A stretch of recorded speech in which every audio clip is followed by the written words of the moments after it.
Shooting it raw? Yes. Shooting it raw.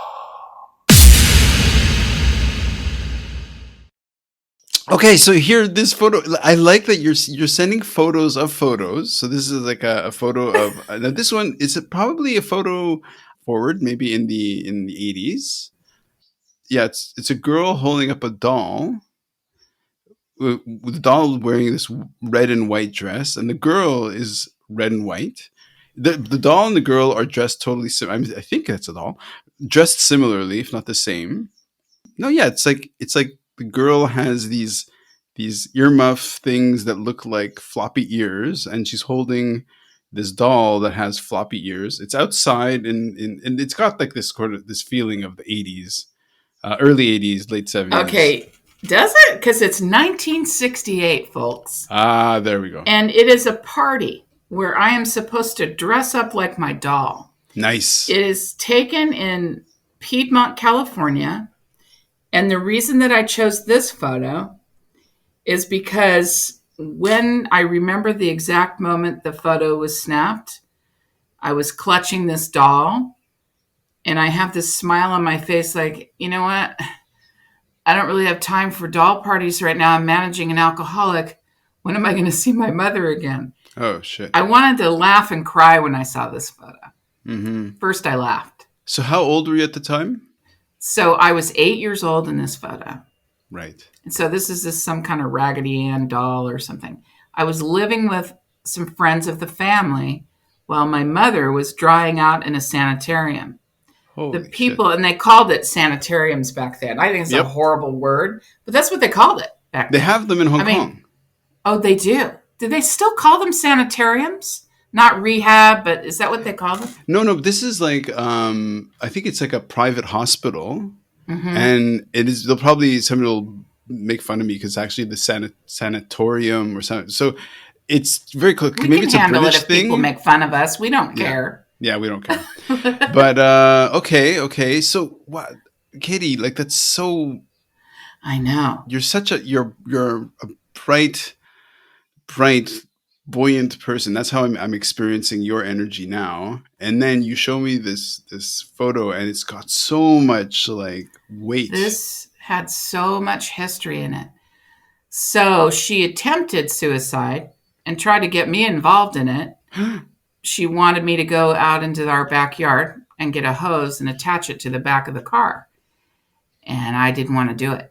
And my mother was, a deep, soulful person, but when she exacted her wrath on you, it was very powerful.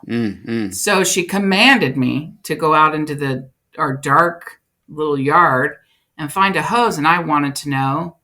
And I think I was trying to match her energy, frighteningly enough. And I demanded to know why. And she told me why, because I demanded the answer. Wow. And then so I'm out there finding this hose thinking, I knew it was something dark. I didn't know exactly what it meant, but I knew it was bad.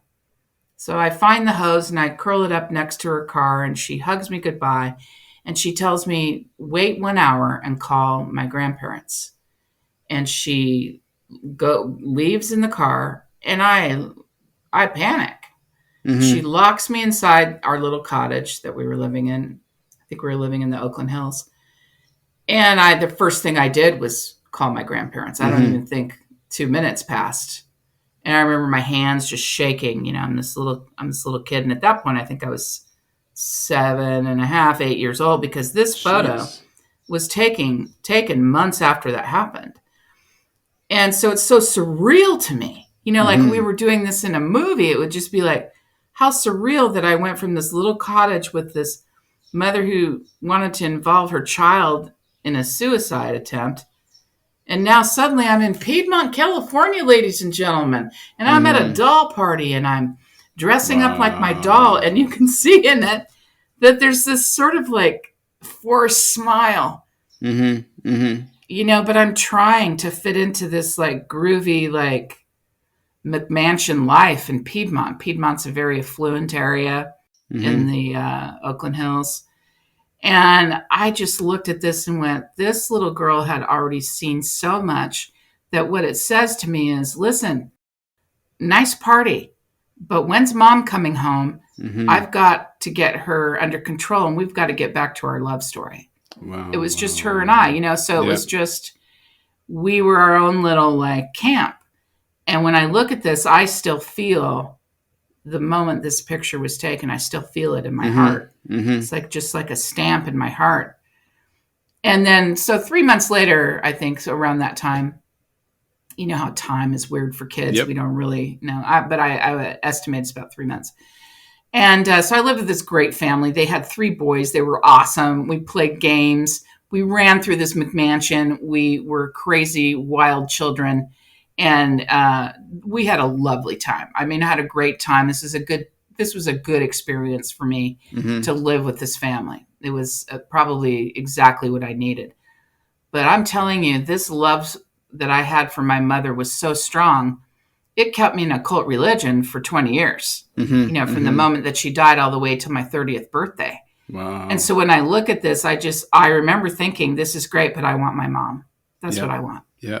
And I think it says a lot about the family dynamics today, that again, and also about connection.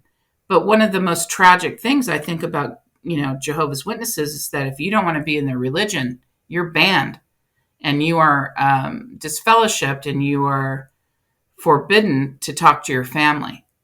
And so family is the thing that, this is where we learn our connections.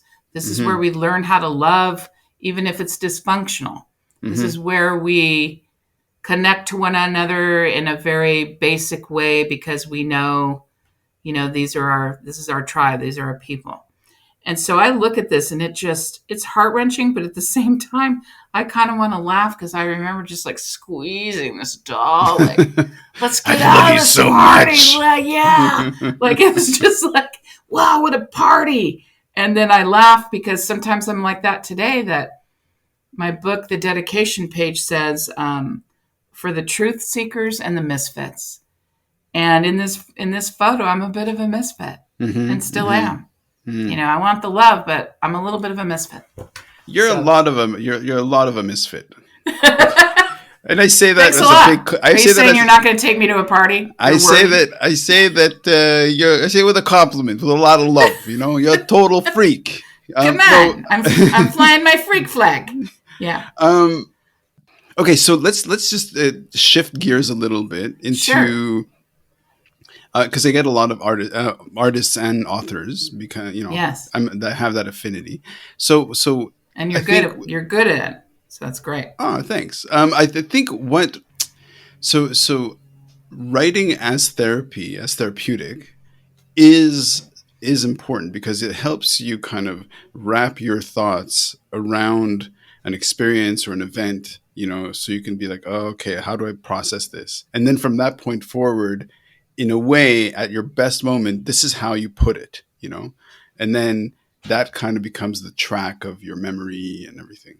But why don't you talk about what is writing, like how has writing helped you either, and how is writing actively still today still something that you use either for comedy or for processing? Yeah. Well, writing, I can't remember a time when I haven't been a writer. Okay, So I just want to say that you're about to take a swig of day old coffee. Is that right? You realize that that's what you this grabbed. coffee is a mere 6 hours old. Okay. Listen, I'm I just may telling have you what I heated it up see. a few times, Okay. but don't forget to tell the audience that on the cover, on the mug, it says, "It's been lovely, but I have to scream now," and it's got this old-fashioned like Lucille Ball picture. But Nice. yeah, I need a Do little it. Do something. it. So to cheer up I think I started as a writer to cheer up my mother. I think, but I do think people are born a certain way. I do think I was born a storyteller. I Mm-hmm. always looked at things in story format, beginning, middle, and end. Okay.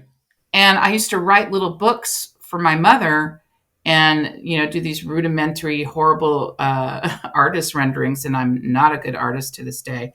I'm really fun to play Pictionary with, though, because Okay. I'm insistent on whatever I've drawn, you should be able to guess. Yeah. With And I the just keep staring at you. I stare at you and I point at the picture, and I cannot believe that you will not connect with me so we can win this game. Yep. Anyway, so I would write these little books, and I would staple them on the side, and I would give them to her as presents, and we would read them together. Aw. I also did other weird things, like take her own items like lipsticks and, I don't know, shoes, whatever I could find, and I would wrap those up and give them as presents, her own items, back to her as horribly wrapped up presents. That's so sweet. Yeah, I was a kind of, I was a weird kid. But No, anyway. it's beautiful and so loving. Beautiful. So, because that's what those gifts were. They were just like, I love you, Yeah. So that's where it all began. And gosh, I was really young then. I can't even remember. I was probably 4 and 5 years old. And then as I got older, my stories got deeper, and it gave me a certain power, like when I was really going through it in the Jehovah's Witness religion. And my teacher didn't know it at the time, but I was living with outside of my own family, and I was living with an elder and his family, and unfortunately suffered abuse in that home, and it was pretty horrific. And I found such solace in this class that I was in. I was in an English class, and I became like the quirky little teacher's pet, and I was her assistant, and I lived for it because I was helping other people write. I was helping other people tell their story, and they were just trying to get through the class so they could, go smoke weed in the corridors or whatever they were doing. But to me, this was literal survival. Yep. The writing I was doing and the fiction I was reading and being this teacher's assistant, it gave me respite from having to preach, to people and about the religion. And it also gave me solace in a life that was outside of my own and beyond where I was. Now, I love teaching or coaching rather writers in different genres. I coach, whoever seems to come in my path. And I really enjoy that because I love that spark that they see when they finally are in alignment with their own story. Yeah. But when it came to writing this book, I had written a novel, my first novel, Cubicide, and I wrote it in 3 months because I was afraid of it. Okay. I felt like that scene in Raiders of the Lost Ark where that big boulder is rolling down and he's running in front of it. I felt like that was my novel running after me, that it was happening so fast and so big that I better just write it and get it done because I didn't know what I was doing. Wow. And I was afraid of it. I really enjoyed writing that. But I knew it wasn't the story that I really wanted to tell.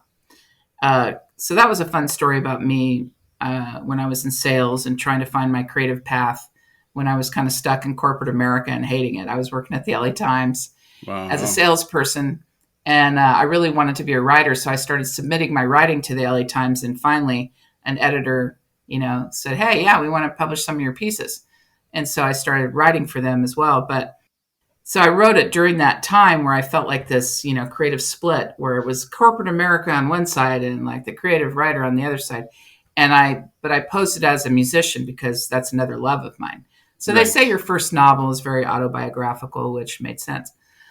So then it came time for me to start looking at what I wanted to write next. And I started 2 Tickets to Paradise off as a play, and I'd never written a play before. I'd written scripts, but I'd never written a play. I did not know what I was doing, and I kept dropping it. And then I started writing this book, and I thought, oh, well, I wrote my first book in 90 days. I'm going to do the same thing, and I'm going to set a word count. And boy, did that not work. Like, that didn't work at all. It took me 10 years to write this book. Wow. It did sit around for a couple of hours, a couple of years, because I didn't have the ending. I had a different ending because the ending that readers will see in the epilogue had not happened yet. Right. That was something that happened when I found when I went on the pursuit of justice and put a case up against the Jehovah's Witness and started pursuing the justice end of it. And so I found out things that I didn't know about my own history, about my own life. And so I couldn't write about that because I didn't know about it. So that changed the ending. Sure. It changed the ending. It changed the title. It changed the book. It just changed the end of the book, really. And so that whole process was 10 years. Now I've got this whole, like, if you could see my office, like, I have this list of projects. I've got a short humor book. I've got a fun script I want to write. I have a television show I've written, and then I'm producing comedy. And so I'm, of course, always writing jokes. And I just love it. I don't know how to not be a writer. I'm either teaching it, talking about it, scrawling a note, a joke down, where I can't even read my writing the next day. I can't even. Sometimes I scroll. I mean, I think I put one in here. Is this a joke? Oh yeah, I was talking to a Is this even client English? today. This is a joke right here. I can barely read the writing, and I have to write the word joke on it so I don't throw it away. Like, I think it's great. a to-do list. And I was laughing about how quality time is my love language. Okay. But I want to go in the audience and I want to scream it at somebody. I just want to go, quality time is my love language, and you're here with me right now. and you'll be here for the next hour. I just think it's really funny that we have these love languages and we're all trying to figure each other out. And I just thought that would be a really funny premise. So I wrote joke on that. And I was talking to a client today, and she was telling me about this yoga teacher that she had. And I was like, oh my God, this is so funny. What if you had a militant yoga teacher who came out of like boot camp, who was like, a female, she was really proud to be like a female warrior. And then it didn't work out. So she went to go teach yoga class, but she couldn't get that boot camp thing out of her. So she's like, I told you downward dog, Find your center. So I literally have these things all over my office. If I don't write joke on it, I'm like, oh, I already got eggs and milk. And I'm like, oh my God, where's that joke? Nice. So it's not very organized, but I'm always writing. And it is kind of a therapy for me. It keeps me grounded, I think. As you're saying this, I've got the photo of you decades earlier holding up this doll. You're dressed up just like the doll, sweetly looking at the camera. And so here's what's really interesting. Well, this is what occurred to me as you're speaking, is that your pace, your brain, like basically maybe how you cope is by dealing with the juxtapositions of on the one hand having, for example, your loving, beautiful relationship and this connection with your mother, and then it having completely contrasted against like the fracture of her taking her own life, you discovering that. And then in terms of how you write and how you speak and then how you set up a joke is about creating that short circuit, that broken fuse in the brain of saying like, what just happened? And which is kind of our conversation where you'll like, you're, you have this beautifully soft name, beautiful soft face, smile and laughter and everything. And then you're like, yeah, and I was in a cult. And then this intense counterpoint to it that in a way is like it's like a joke setup, and it's kind of like because I'm a big fan of comedy as well, and knowing that like one of the common tropes of comedy is that behind the laughter is a tear, right? So yeah, Seinfeld would disagree. He would say, you don't have to have pain to be funny. And I love that about him. He has a different style of comedy. Yep. But yeah, in my instance, it's really true. It is true. It's based in reality. Yeah. Seinfeld is a legend, but he's just a guy. He's just a guy. Come on, he's a guy. He's just a guy. I'm a gal. Yeah, I did see him once at a deli in Malibu, and I didn't know what to. I've seen him twice, and I didn't know what to say to him. So I said, we both do the same meditation. He does transcendental meditation, and so do I. I'm probably not as disciplined with it as he is, and certainly not as famous for it. But I was like, hey, Jerry, I did TM too. He was like, good. Like, it was like, okay. And another time I saw him, I was brand new in Hollywood, and he was sitting at the Improv, and I was way down at the other end of the bar, and I was, talk about a misfit. I didn't know what I was doing. I was new in town. I was just trying to meet and greet. And I was having a little drink, and I just wanted to connect to him. And I had written a Seinfeld script, a spec script. Ah.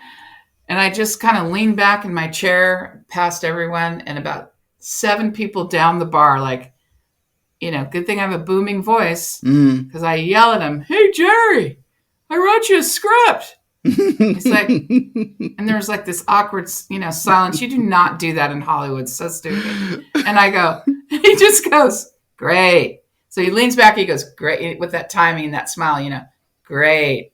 And probably subtext was like, "Crazy lady." Pretty much. And then I was so embarrassed, and I looked at the bartender, and I go, for whatever reason, I just thought this was so funny. I go, "Calamari for everyone," instead of like, shots for everyone. Right. I just thought it would be funnier to say calamari. Yep. And so that's a joke I have, calamari for everyone, based on a Seinfeld sighting. Anyway, and here we are on the comedy. No, but it's perfect. It's perfect because that is exactly the right segue you needed to say for us to go to your next photo. Yes. Isn't that funny the way it works?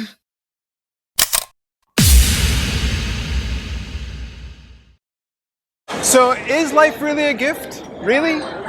Can you make every second count? That's the whole point of the podcast. So if you like what you've seen and you're inspired, because that really is my mission, then please give it a like, subscribe, and share. Shooting it raw? Yes. Shooting it raw.